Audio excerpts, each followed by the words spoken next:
You serious? This is How to Kill an Hour. My name is Marcus Bronzy. There's plenty of ways to kill some time out there. Right now, you're killing some time with me and someone else, who I will tell you about in just a moment. But I should let you know, really, that we have got a website called howtokillanhour.com. Go to it. You can listen to this show. You can listen to previous shows, whatever device you've got. You can also check out our blog posts, which are all about the stuffs that we talk about in our show as well. And people really like them, just like Leonard, Kim, Satish Patel, Mark Golston, and also Ken Ratowski and Dennis Landis hitting us up on the Twitter and also hitting us up via email as well. Thank you very much. We'd also appreciate if you could leave a rating and review on the show. To make it easy, we've put a link in the description. Click that and get busy. Anyway, today's show, I'm joined by a fellow podcaster, TV presenter extraordinaire, filthiest mind out there as well. I think it's probably the only person I know that's got a filthier mind than me. Please introduce yourself, sir. Hello, I'm Joe Forrester. Hi. How you doing? You alright, bruv? I'm good, thank you. Yeah, I'm proud to be sharing a mental space with you. How nice is it? Not for the first time, let's be honest though. Not for the first time, yeah. We've been in the studio together before, and it quickly descended from highbrow history conversation into absolute filth. Yeah, because you do actually have a history podcast. Well, fuck it, let's get into the show. Kill a Bit for this week is a podcast which Joe presents. But you're into history though, right? Like, I find that really interesting. Yeah, so I think the thing is, I went to university, I did history, and then the kind of thing when you leave university and you want to get into the media, you realise your history degree is absolutely pointless. So you sort of end up doing all the showbiz stuff and movies and film and music and all that kind of stuff. And recently I've come back to history with the Yesterday's News podcast. Wicked. And what's it about? I'm glad you asked. It's about history. It's basically 3 headlines from this week in history. So it can be pretty much anything. So in the last week we did stuff about Oliver Cromwell's head. So after he was... after he died, after Charles II was restored to the throne, he dug up Oliver Cromwell's body on account of the fact that he killed his old man, cut his head off his lifeless body, and then the head made its way around England and Europe for the next 300 years, being hidden in people's houses. The assassination of Gandhi. We did things about a murder case in 1954. It's lots of variety. It's basically stuff that's happened this week in history, and some fun, semi-offensive voices as well. Yeah, but it's not... Do you know what it is, Joe? Like, let's be honest, history is considered boring, right? Mm-hmm. Most of the time. But you've made history unboring. Why do we think history is so boring, for starters? I think the plan is right. What I've tried to do is make history sexy, right? So, like, if you watch Game of Thrones is essentially modelled on medieval history. It's loosely modelled on the Wars of the Roses in the 15th century. And the problem is, people think history, they think old dude, glasses, sweat patches, leather bits on his blazer, like trousers up to his nipples. It's just not like that at all. All the stuff from history, the stories from history are so mad you would never think it's true. Things like Edward I, when he was besieging castles in Scotland, they would send an envoy out of the castle in order to try and parley with him. The way that he showed the Scots that he didn't accept the terms of their deal was he put the Scottish envoy into his catapult and fired them back over the castle wall. Mad stuff like that. It's like, that's not boring to me. All this crazy stuff, it's all sex and murder and controversy, and I'm trying to bring a little bit of that into people's lives. Wow. Okay. In a nutshell. I mean, do you find it hard to explain to people that history is fun though? Like, when because the podcast is like, and obviously there's a link in the show description. Click it, have a listen. Without a doubt, it's interesting. It's an interesting listen. Simple. But do you find it hard to explain to people that things are actually exciting in history? Do you find that there's a resistance? People are like, oh, boring history. Yeah, that's it. The first thing is you got to find a way in for people. And I think that's why telling them a story. So firstly, you subvert their expectations. So stuff like, for example, Oliver Cromwell's head. So that's the English Civil War. It's about the English Civil War. You think, oh, parliamentarians, roundheads. I've heard this somewhere before. Boring. When you go, actually, okay, after the parliamentarian leader died, his body was dug up, his head was cut off, and then the head went walkies for 300 years. Wicked. That grabs people's interest. And I think also making it personal. Stalin famously said, or didn't say, that one death is a tragedy, 1 million is a statistic. So the thing is, when you break it down into facts and figures, it doesn't become real for people. But when you give them an individual story, this is what happened to this person on this day, I think that brings it to life for them. Okay. And because you're young, do you find that it's hard for people to take you seriously in history? Because I know most historians that I see generally look like they're a bit of history themselves, whereas you got no grey hair, you go to the gym, there's a few girls chasing you around wherever you are, Joe. So like, is it hard for you as that young bachelor that you are, that metro male, to be over history and sort of be taken seriously? I love the fact that you've channeled into my own self-image as well. Sadly I'll be spending this Valentine's Day with Pamela Henderson, but and her 4 sisters, exactly, cousin Thumbelina. But yeah, I think it is kind of hard, and the reason I'm doing this podcast is because I've done entertainment TV, so I've done like lots of stuff with pop stars and things like that. To be honest, it's nothing, I've never really been interested in it. I like movies, I like hip hop. Apart from that, Kardashians, reality stars, even pop stars, it's lost on me. I don't really know who these people are, so I wanted to make history shows, and I got told a couple of years ago, no one is ever going to let you make a history program because nobody knows you for history, you don't look like you can make a history show. So I was just like, right, I need to do something, let's make a podcast. Yeah, wicked. Don't you love just proving people wrong? Yes. Fuck them. Fuck them.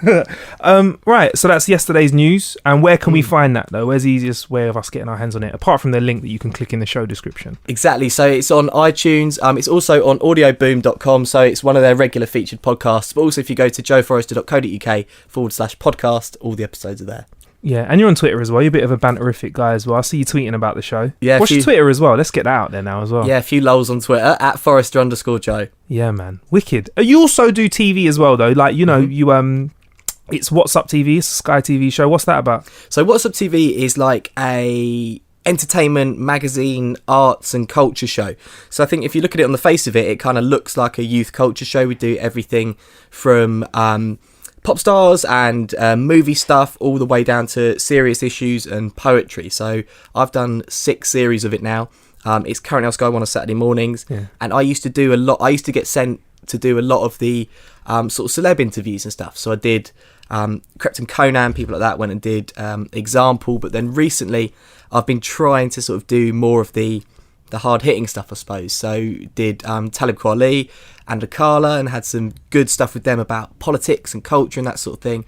And on this series, I did quite a lot of very different stuff. So everything from a guy called Kenny Amathodon, who was put in prison. He was remanded in jail in Feltham Young Offenders for 6 months for murder. It transpired he didn't commit the crime, but basically spoke to him about what's it like being 19 years old or 18 years old, sat in a jail cell, facing 30 years for something you know you didn't do. And obviously the very nature of it, when you say, I didn't do it, everybody says they didn't do it. So he automatically looks guilty, and trying to access what that mindset is like. And he now campaigns for other people who've suffered a miscarriage of justice. I also did something about the care system, so how young people get into theatre and become positive members of society when they've been through the care system, through performing and through acting and stuff like that. And also on this series, we've got Ellie Goulding. So fair enough. A bit different. Yeah. Why not? Just to liven it up a little bit as well. Okay, like, so do you think you want to do more stuff like that then in the future? Would you like to do more serious TV? Do you know what I've realised recently, right? You know, I always remember talking to my mum and like my aunties and stuff, and they said, at a certain stage in your life, music stops for you. And it's like, music stopped in 1984 or music stopped in 1995, okay? I realised quite recently that music may not have stopped, but it's certainly slowing down. Yeah. So for me, it's like, obviously, because I wasn't sort of around in the 80s and stuff, so I'm not looking back and, weren't Bananarama great? But I certainly think, like, 2012, 2013, that was my era. And certainly, like, if I'm getting ready for a night out, I'm going 50 Cent, Ja Rule, like, all the early noughties, late 90s hip-hop, like Oxide Neutrino. I met MC Neutrino in a bar, for example. I was so excited. I was with a 23-year-old, looked at us both like we were mental. So I think I'm past the stage where I'm sort of properly pop culture, and I'd like to do some stuff that actually means something to people. So I'm working on a documentary at the moment about homelessness, and I think because I walk past lots of homeless people every day, there are more homeless people in the UK than there ever were. London has the 4 biggest hotspots. 1 in 25 people in the borough of Westminster, where the Houses of Parliament are homeless. And That's a lot. that's the most in the entire country. And the Houses of Parliament there, Leicester Square there, that's where the West End is. It's one of the richest, most affluent places in the country. But 1 in 25 people don't have a home.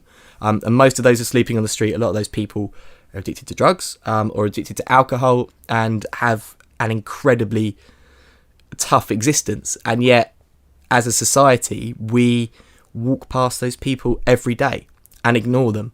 And I don't want to solve that, but I certainly want to ask why, and ask why there's more homeless people than ever, and if there's anything that can be done about it. And I'd like to make more shows like that actually make people think a bit. Wicked. Nice. Look out for Mr. Forrester, Joe, on your TV with that sort of stuff. Is that going to be a TV documentary, hopefully, or are we going to? Hopefully. Right, So wicked. at the moment, it might be on an on-demand platform, which is on television. Right. But if not, then it'll be online on quite a big website. Hopefully. Wicked. Look forward to seeing that, man. I feel like a bit of a dickhead for saying this, but ultra realistic sex robots is the first thing I have Yeah. on my list of things to talk about. Mm-hmm. There's no way of segging it, so I reckon we just jump straight into it, Joe. Yeah. So yeah, tech's evolving. There's new ways for us to do things like date, chat with our mates or somebody in Australia, and it's only right for sex and the sex industry to evolve with it as well.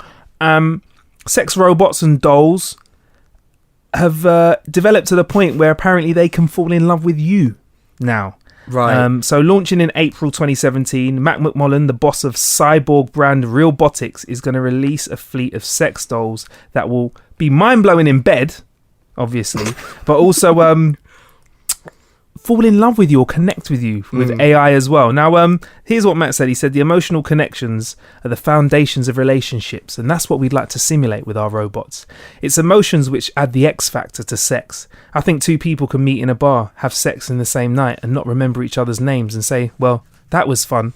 But that's different sex than when you actually get to know someone and bond with them intellectually and emotionally. You long for each other, and maybe you wait for sex. It's the deeper connection we all crave. So, Can I just say, mate, are you narrating the 50 Shades audio book? and then James. I don't know. And then Joe.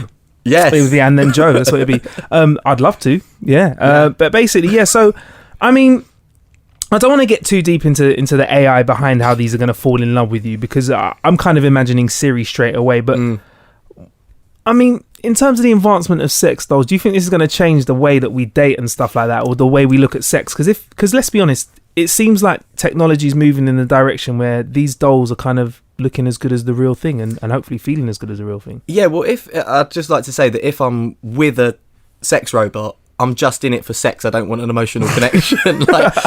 Did you watch Humans, right? The Channel 4 program? Yeah. So, I mean, I think what every guy thought watching that, what every woman thought watching that was, oh, God, this is a real moral quandary. What every guy thought was, oh, definitely would. Yeah, I'd bang that straight, yeah. What, Gemma Chan as a robot? Yes, Yeah, please. yeah. I mean, I don't see any problem with having sex with it, because, I mean, it's a machine. But then also, conversely, I mean, I'm not going to believe, because he said, oh, there's emotional connection and that makes the sex better. Yes, between two humans. Whereas if it's been programmed to fall in love with me and it has an algorithm or whatever that makes it fall in love with me, that's not an emotional connection. That's me projecting something onto the robot. Yeah. So yes, I'd shag it. No, I wouldn't date it. Yeah, it feels like maybe it's a bit of overkill, really. Maybe just focus on making the dolls really good, you know, with all the right bumps and lumps in the right places. Yeah. Easy to clean for obvious reasons. Durable as well. You want them to be durable, but maybe not the personality side of things. But would you, I mean, if it was completely realistic, like a completely realistic woman and incredibly beautiful and had everything, I mean, that a woman has aesthetically, obviously there's a lot more than that, but like at a very basic level, I mean, you might not ever leave the house again. Do you know what I mean? I think I wouldn't leave the house unless necessary, and there'd be zero arguments. Yeah. There would be zero arguments because if she was realistic, in my case, it would be a female doll. If she was realistic and she started giving it lip, I'd power that bitch down. I'd press standby straight away. You can shut the fuck up. Just let her battery run down. That's it. Yeah. Yeah, that's it. Right? You want to give it lip? Fine. No charge for you tonight. See you at Christmas. But yeah, no. If that was me, I'd leave the house to work if I needed to get some food. But there, I'd be banging my sex doll all day long. Yeah. But, I mean, maybe this could be something. I mean, I feel like men might be slightly underserved in the sexual department. I mean, it's quite common in 2017 for a girl to have a vibrator or 2 or 3, maybe a little lipstick one in the handbag as well. Who knows, whatever. But I don't feel like I can say, right, Joe, oh shit, we're going on holiday. I forgot my fleshlight. Yeah. You get me? I forgot my plastic vagina. I don't own a single sex toy. You're right. It's just been me and Pamela Henderson in it for as long as I can remember. We're well underserved in that sort of department. Yeah, and the famous thing of sitting on your hand so it goes numb and it feels like someone else. I mean, that's the biggest treat you're going to get. That's effort as well. That's effort. Yeah. That's effort. But don't need any batteries. Yeah, that's true. Don't get caught short when it comes to batteries. So maybe we need more development like this. Like, right, let's fuck off the personality side of things, yeah? Sex dolls and devices for men to get off to. I think we need more of those. Like I've got a mate that's got a sex egg actually, and it's not. If it was me, I'd say it's just some egg thing, and he says he uses it, and it kind of like goes over the top, and he says it's like a dream. He says he'll never go back. Really? Yeah. And they're available online. Available online. I mean, let me Google the show. Sex egg will bring up something else. Male sex egg. What is it called? Because also an egg doesn't sound... Tenga egg. Tenga. It's a Tenga masturbation toy. That's what it is. It's a little egg. Hopefully for your mate's sake, we're talking the size of an Easter egg, not a chicken's egg. I mean, we're talking the ostrich. It's an ostrich dinosaur size. egg. Yeah. Yeah. So there are a few things out there, but yeah, I don't feel like men are served. I think you're right. I think the thing about these sex dolls is that it's no different to a vibrator, really. It's just a machine. It's just an inanimate, well, not an inanimate object, but it certainly doesn't think and it doesn't feel. But I mean, the guy trying to sell it on the emotional front, to me, that's creepy. It's a bit weird that you're gonna have a doll that says whatever you want, and also, I mean, it could be something that kind of breaks down the necessity for relationships, and. You know, I like to have a chat with somebody. Yeah, everybody likes a bit of sex, let's be honest. Yeah, and if you don't, fair enough. But like, or most people like a bit of sex. But like, I do like to have a conversation. Yeah.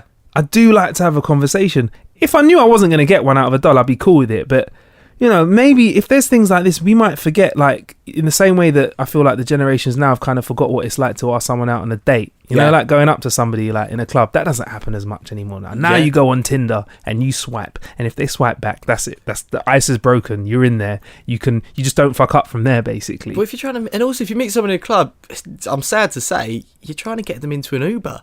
You're not, you know what I mean? You're not trying to arrange a candlelit dinner, and I do think that's sad. And I do think it puts, like, because obviously as a young guy, I do think you get this certain mentality, and I think I'm moving away from it as I get a little bit older. You get a certain mentality. It's like, right, go to the club, right, pull. If I'm not successful immediately tonight, it's a bust, and that's not very romantic. Man, it's all about the thrill of the chase. I mean, I had a great time when I was younger. But anyway, if you had a spare 6k flying around, do you think you'd cop one of these dolls? Because that's what it cost, $6,000. I think if I was to suddenly receive a windfall, I don't think I'd necessarily spend it. But if I had that as pocket change, I'd have a couple in the house. Why not? A couple in the house. Yeah. Nice. Do you think we'll see full-on human-robot relationships then if things like this become the norm? Do you think there'll be guys walking down the street, like, you know, Jeffrey, our neighbour, you know, across the road or whatever, walking down the street with his sex robot, Tracy? See, that's wrong, isn't it? Because what connects human beings is subatomic and it's chemical. Like, you know that thing where you come into somebody's, like, so you meet somebody through the letterbox, but say you meet somebody for the first time, and there's immediately that thing, you've known each other for 3 or 4 seconds, you think, this person is going to have some sort of impact on my life. Sometimes you just think, I know that I'm going to see this person naked.